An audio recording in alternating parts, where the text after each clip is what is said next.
wabarakatuh.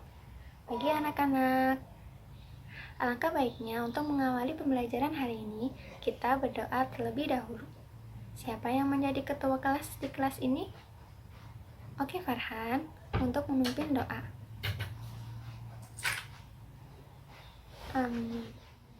Bagaimana kabar hari ini anak-anak? Alhamdulillah sehat? Sehat semuanya ya?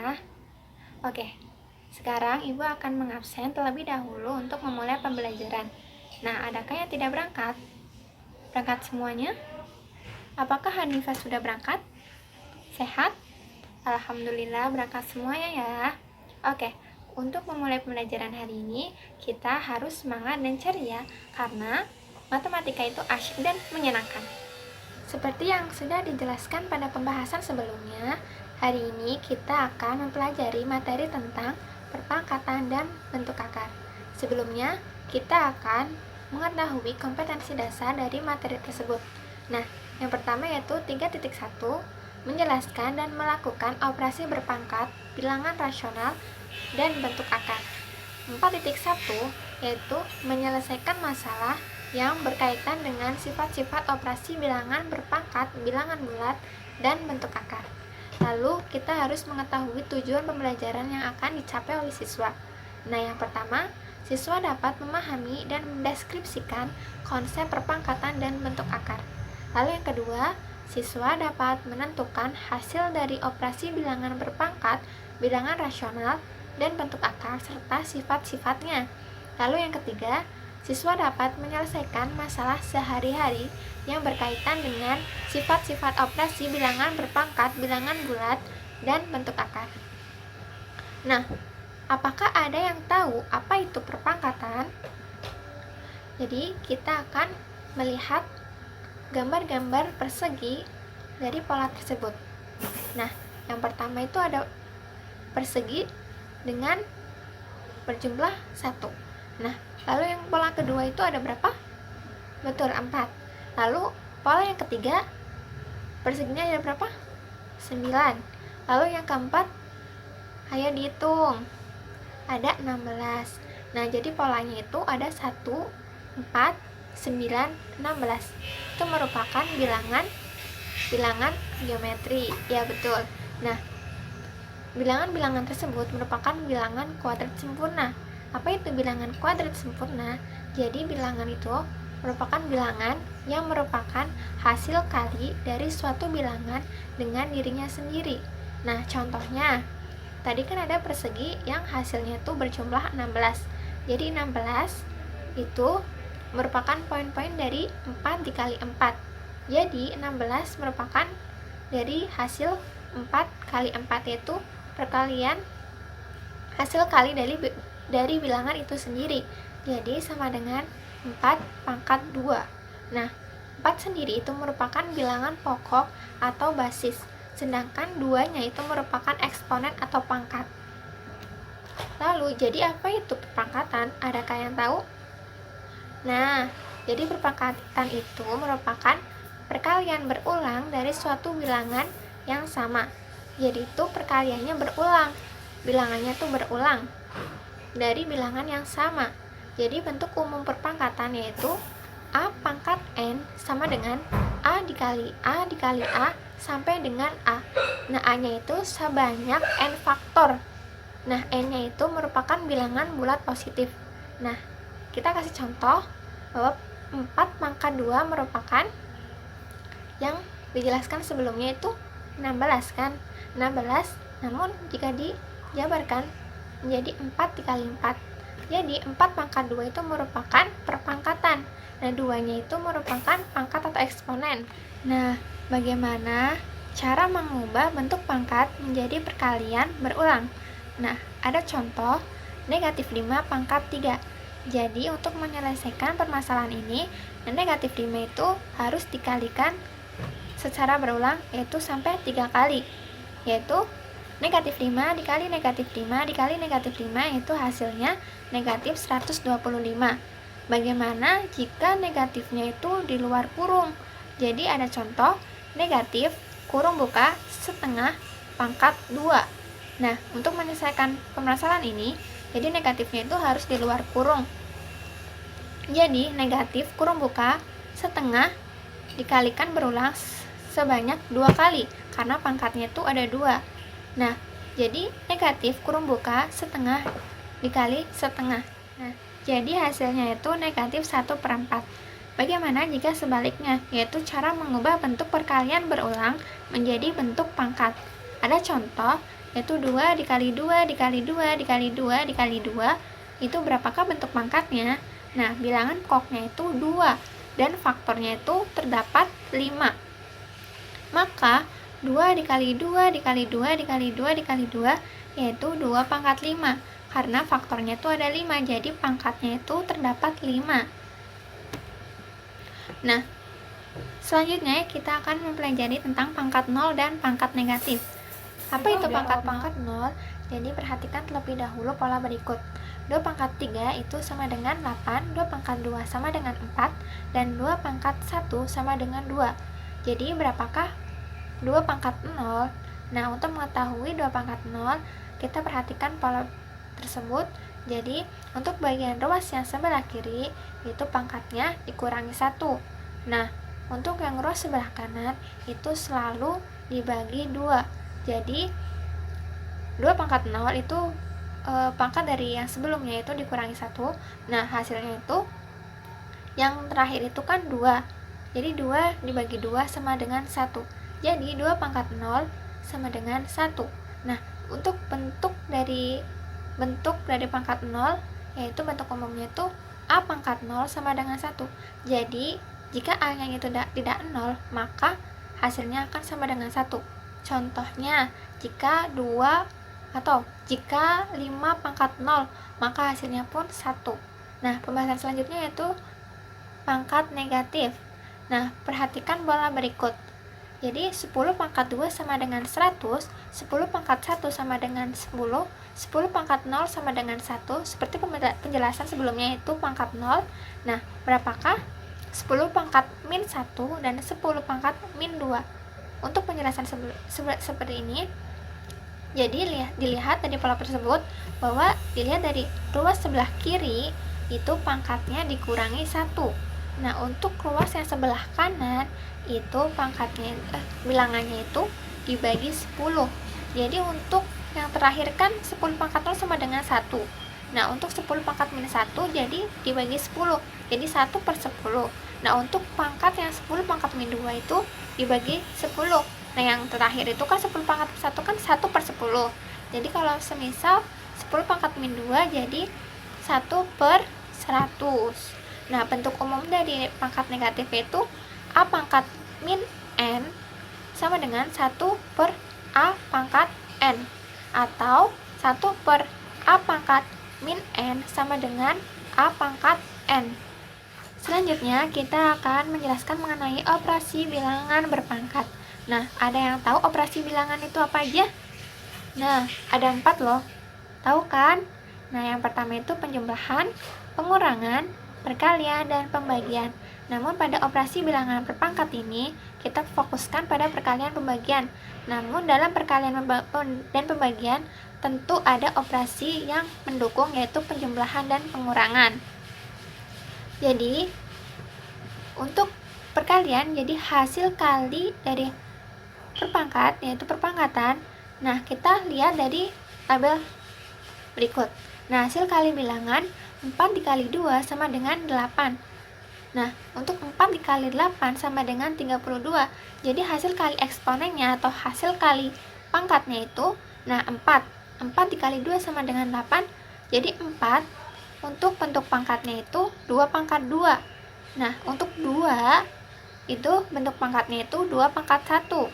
Nah, hasil dari 8 bentuk pangkatnya itu 2 pangkat 3. Nah, selanjutnya itu 4 dikali 8 sama dengan 32. Jadi bentuk pangkatnya itu 2 pangkat 2 dikali 2 pangkat 3 sama dengan 2 pangkat 5. Nah, untuk memikirkan, lalu pikirkan tentang A pangkat 2 dikali A pangkat. Adakah yang bisa untuk menjawab dari A pangkat 2 dikali A pangkat 3? Nah, ada yang bisa? Nah, kita bahas bareng-bareng ya.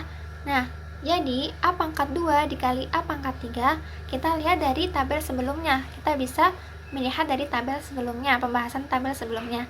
Nah, jadi A pangkat 2 jika diubah menjadi perkalian berulang, jadi A dikali A. Untuk A pangkat 3 diubah menjadi bentuk perkalian berulangnya itu menjadi A dikali A dikali A. Jadi, ada dua perubahan, yaitu ada 2A, 2 faktor A, dan ada 3 faktor A. Nah, jadi ada dua pengubahan itu digabung. Jadi A dikali A dikali A dikali A dikali A itu sama dengan A pangkat 5. Jadi, untuk kesimpulan dari hasil kali perpangkatan itu, bentuk umumnya A pangkat M dikali A pangkat N sama dengan A pangkat M ditambah N.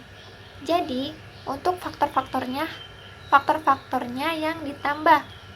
Namun, pada bilangan pokok atau basis yang sama. Jadi, A-nya itu sama. Nah, kalau semisal faktornya itu sama, juga tak apa, yang penting nanti kalau semisal hasil kali perpangkatan itu dijumlah. Jadi, A pangkat M ditambah N, itu hasil bagi perpangkatan. Untuk hasil bagi perpangkatan itu sama seperti sebelumnya pembahasannya. Namun, kalau hasil bagi itu pangkatnya itu dikurangin. Pangkatnya itu atau eksponennya itu dikurangin. Jadi,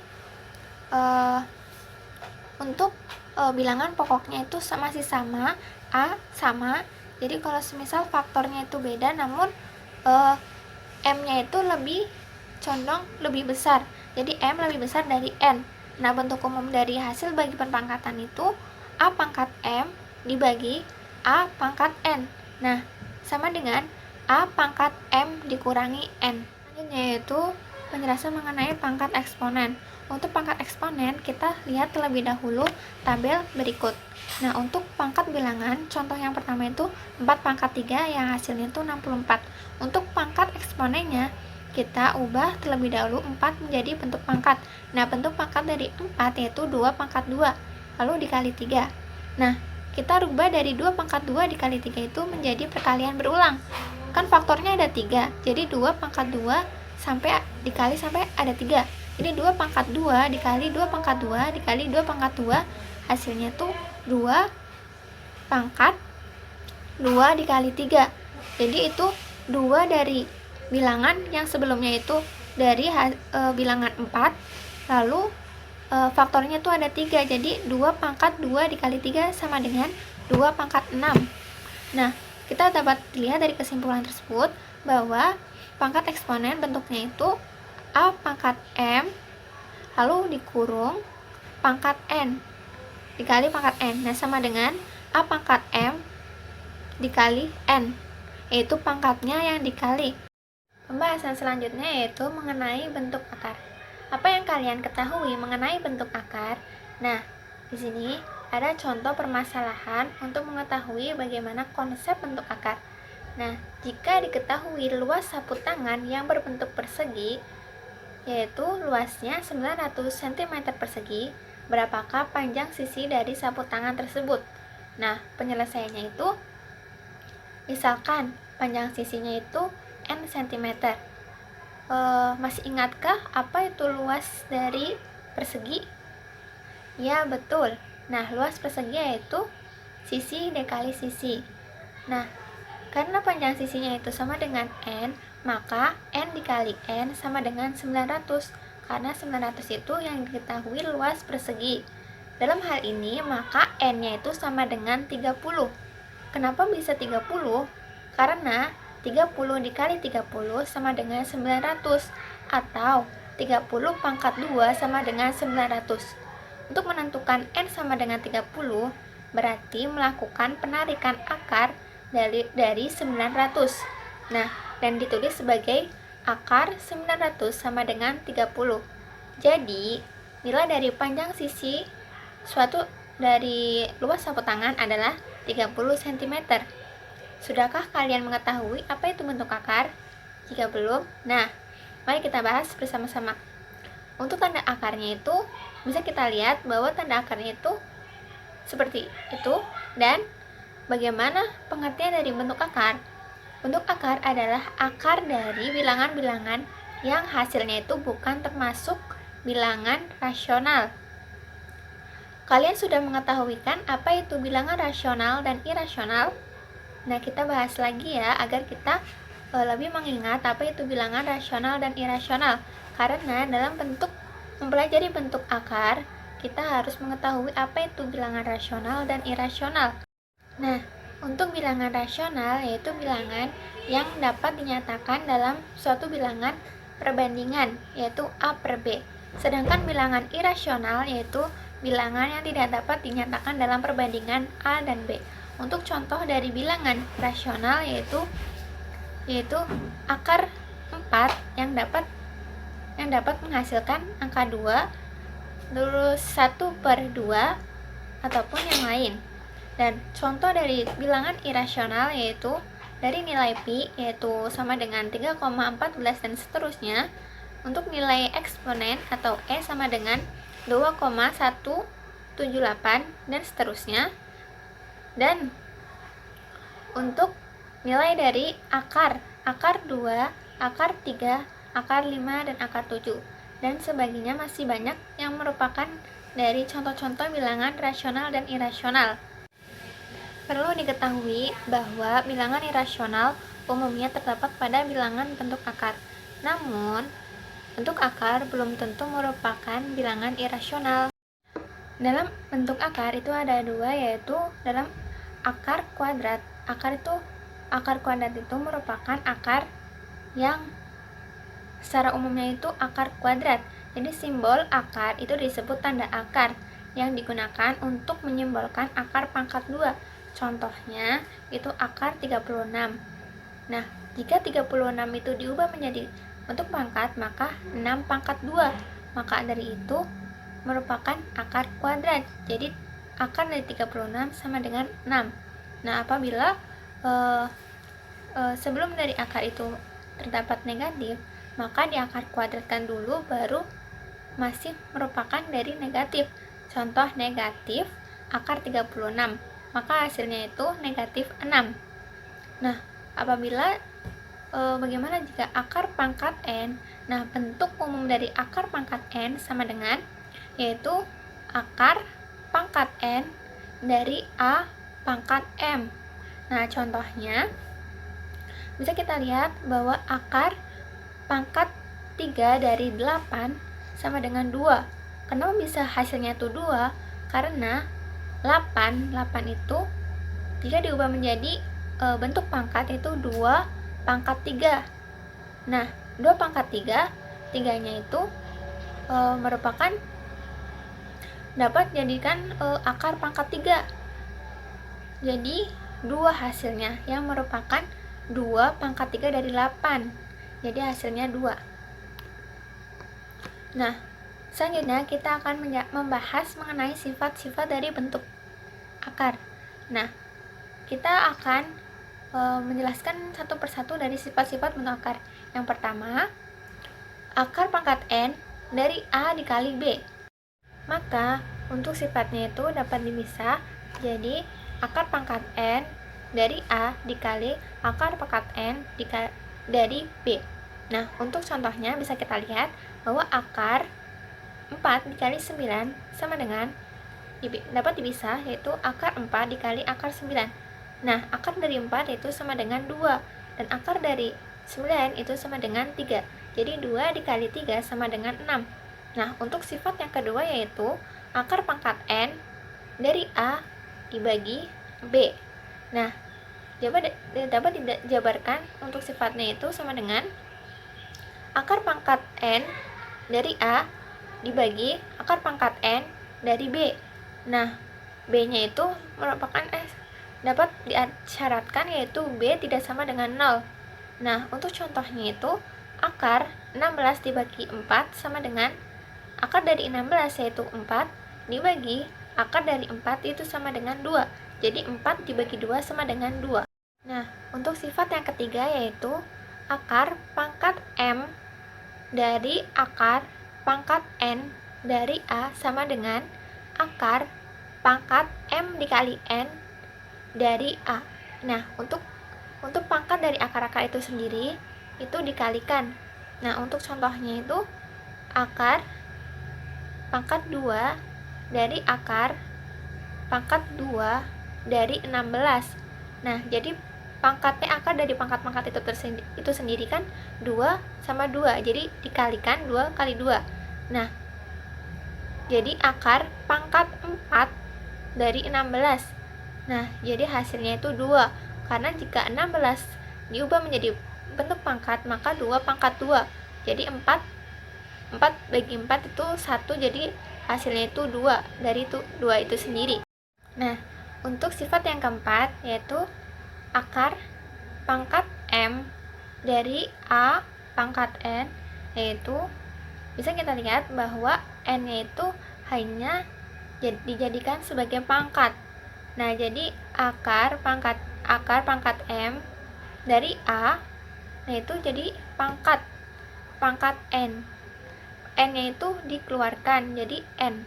Nah, untuk lebih memahaminya, kita lihat contoh bahwa akar dari 4 pangkat 3 itu menjadi sama dengan akar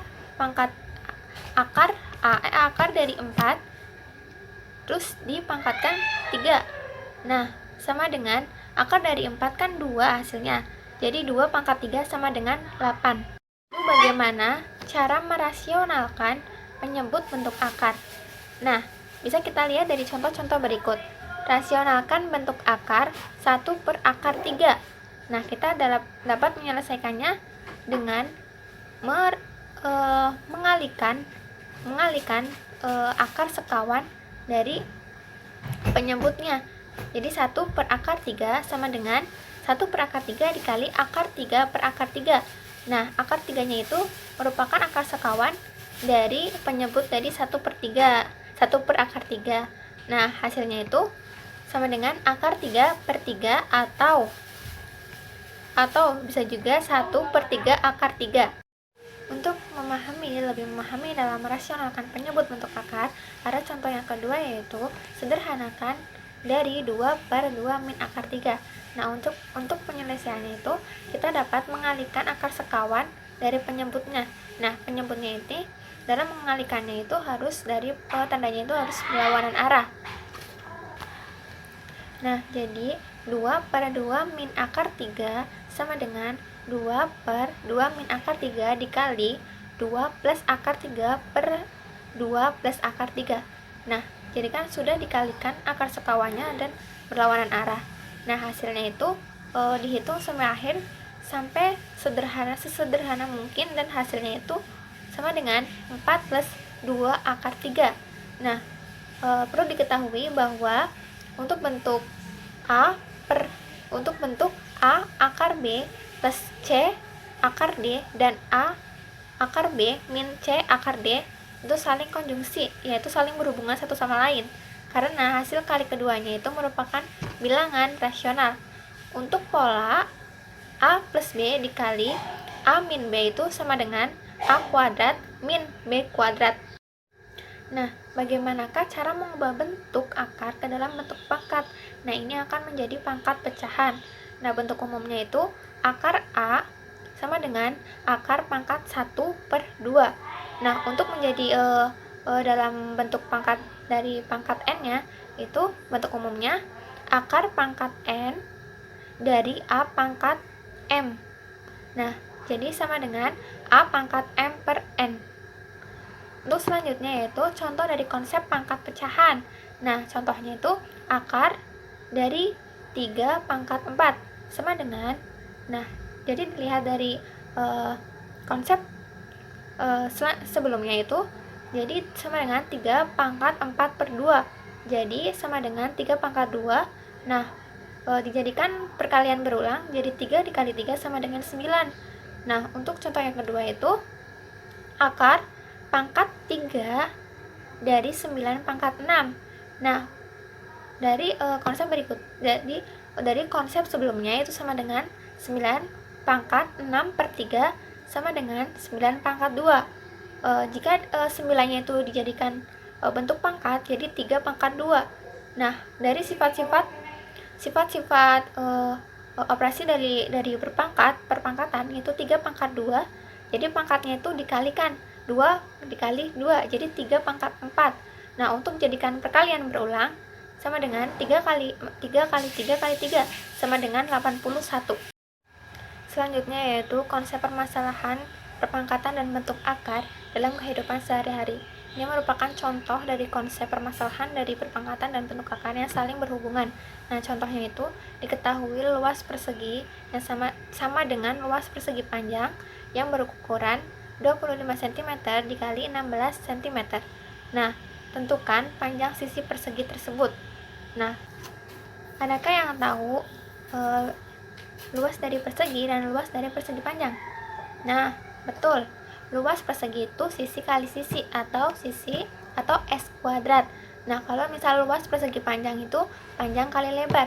Karena yang diketahui dari panjang sama lebar dari persegi panjang, maka untuk mencari sisi dari panjang persegi itu luas persegi sama dengan luas persegi panjang. Nah, luas persegi itu kan S kuadrat. Nah, untuk luas persegi panjangnya itu 25 dikali 16. Jadi untuk menarik akar dari 25 sama 16, S sama dengan akar 25 dikali akar 16. Nah, akar dari 25 itu 25-nya diubah menjadi bentuk akar, jadi 5 akar 2. Nah, 16-nya itu jadi bentuk pangkat, itu 4 pangkat 2. Jadi 5 dikali 4 sama dengan 20. Jadi panjang sisi persegi yang diketahui yang sudah dijawab melalui proses di atas, yaitu 20 cm. Nah, sekian untuk pembelajaran hari ini mengenai perpangkatan dan bentuk akar. Semoga pembelajaran hari ini kita dapat mengambil manfaatnya dan dapat diterapkan dalam kehidupan sehari-hari. Untuk latihannya dikerjakan ya. Untuk minggu depan kita dapat membahas latihan soal ini dan lanjutkan bab selanjutnya. Dan latihan ini dapat dikerjakan secara individu maupun kelompok. Terima kasih untuk hari ini. Semangat dan terus belajar. Assalamualaikum warahmatullahi wabarakatuh. Ada pepatah mengatakan, jika kamu tidak sanggup menahan lelahnya belajar, maka kamu harus sanggup menahan perihnya kebodohan.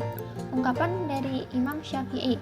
Oleh karena itu, kita baik dari dini maupun sampai sekarang, muda maupun tua, kita harus belajar dan terus belajar menuntut ilmu, karena menuntut ilmu merupakan suatu kewajiban bagi kita semua, agar ilmu yang kita dapat bermanfaat untuk kita semua, baik dalam kehidupan di dunia maupun di akhirat. Semangat dan terus belajar dengan niat dan semangat dan rajin.